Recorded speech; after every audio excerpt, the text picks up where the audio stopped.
Today's video is brought to us by the generosity of Firearms Legal Protection. Firearms Legal Protection is a legal defense program for lawful gun owners.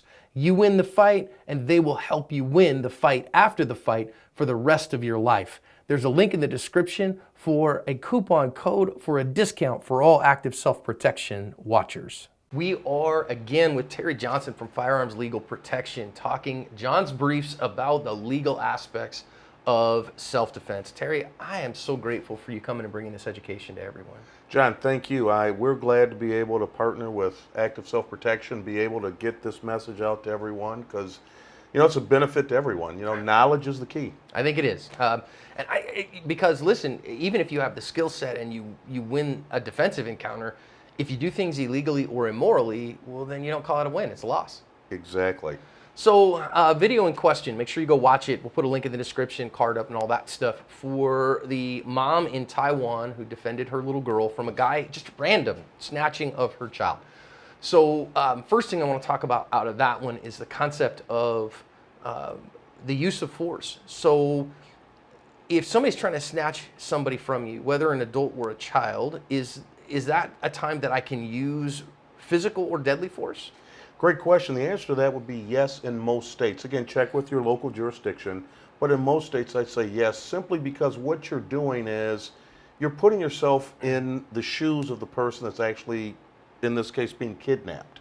So if someone were to come and try to kidnap me, I'm allowed to use lethal force, deadly force, physical force, whatever force I need to stop that forcible felony from happening to me. Now, we're together and someone's doing this to you, guess what? I get to use the same physical, lethal force to do the same thing. For to a protect third party. You. Absolutely. Than you do to a first party. Here in Arizona, at least, again, you check your state laws. Okay? Right. Here in Arizona, actually kidnapping is in the statute authorizing the use of deadly force. So it's particularly if somebody is being kidnapped, that's one of the statutory things that say you can use deadly force. Because, I guess in theory, it's a forcible felony upon your person. Absolutely. And that's the thing a lot of people don't understand. There is certain states lay it out. There's a few that don't lay it out. They just kind of give you a big general overview of, hey, if this is going on and something falls under it, that's up to you. Arizona is one of those states. I believe Florida is one of those states, Yeah. The thing you really have to understand is make sure you know what you know, okay? Right. So, for example, I've got an aunt, and I always, try and prank her at times. I am a prankster, but, the interesting thing is, I always talk to her about carrying her purse out in public, okay? I want her to carry it across. It's a little more safer. She carries it, on her side. She's a little older. And one day I saw her actually at the mall, and I kind of snuck behind her and tried to reach around to grab her purse, not to run off and steal it or anything like that, but just to kind of say, hey, you need to be aware. Yeah. Now, if someone would have saw this and did something to me, would they have been justified? Well, that's a good question, simply because, you look at something, you don't know what's going on. Right. That's the key when you get involved in situations. Make sure you know what's going on. So if I understand it correctly, and we haven't prepped this, so Right. I'm just asking questions. In most states, it's my reasonable perception. So if a reasonable person, now what's a reasonable person? Depends on the jurors you get.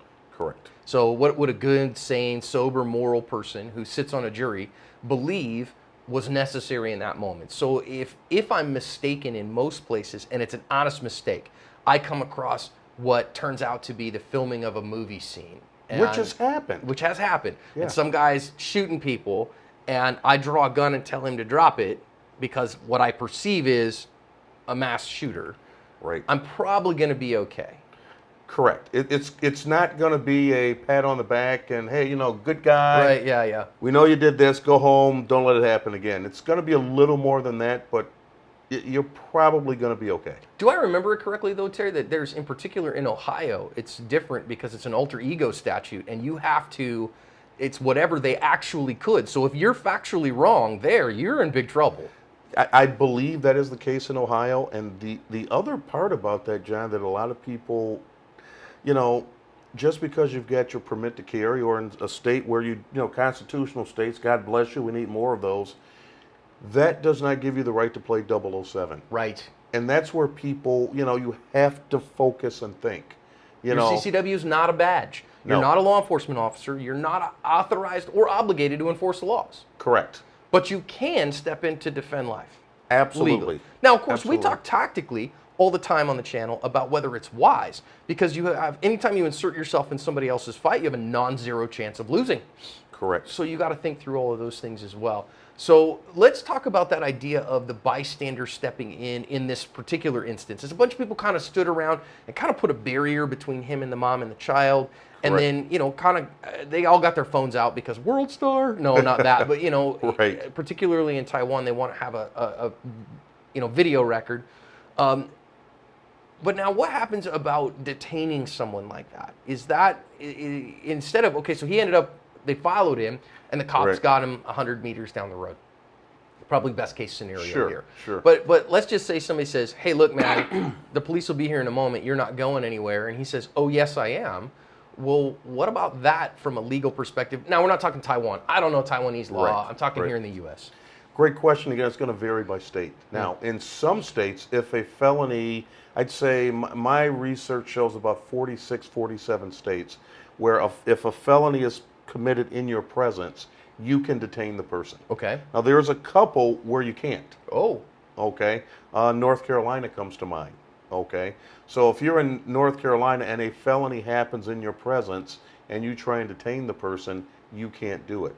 Now, the statutes, there's a couple of places, Michigan is another example. Can I detain you by maybe pointing my gun at you? In the state of Michigan, if a felony has happened notice I'm using the words in my presence. I saw it happen. Right, not I heard Yeah. or someone else told me this might have happened. I've actually witnessed this. Then I can use, I can point my firearm at you and say, stop, don't move. Other states, you can't do that. So you have to be extremely careful, know where you are, and know what is actually going on. So here's my plug to you to take a state-specific legal course in Yes. your state, because your state may be different. Now, of course, okay, let's just say that I'm in one of those 46, 47 states that it's okay, that I can detain somebody from a forcible felony. I point a gun at him and I say, you there, stop. Right. And he decides to run off. Now what? Well, now you have a fleeing felon. Yes. And the question becomes at that point, is he or she a threat to you or anyone else? And the answer at that point would probably be no, because why? They're running away from you.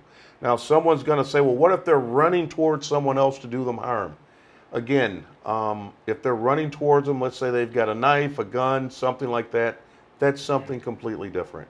But for the most part, if someone's running away from you, the imminent threat is gone. Yeah. And once that's gone, you cannot act as the police or anyone else. So that's just it. You don't have the obligation or the authority to chase someone down and put them in custody. Correct. So if they run off, probably the prudent thing to do is let them go. Well, and here's the other thing about this. Think about this, John.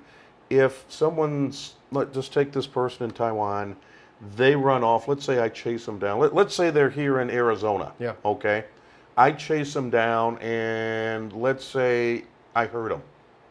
Well, I don't have the immunity that the police have. Right. I throw him to the ground. Let's say his arm gets broken. He could civilly, potentially, I'm not saying this is the case in Arizona, but potentially Yeah. come back and sue me. But I don't have that immunity that the police have, and I'm not acting under the color of law like they are able to do.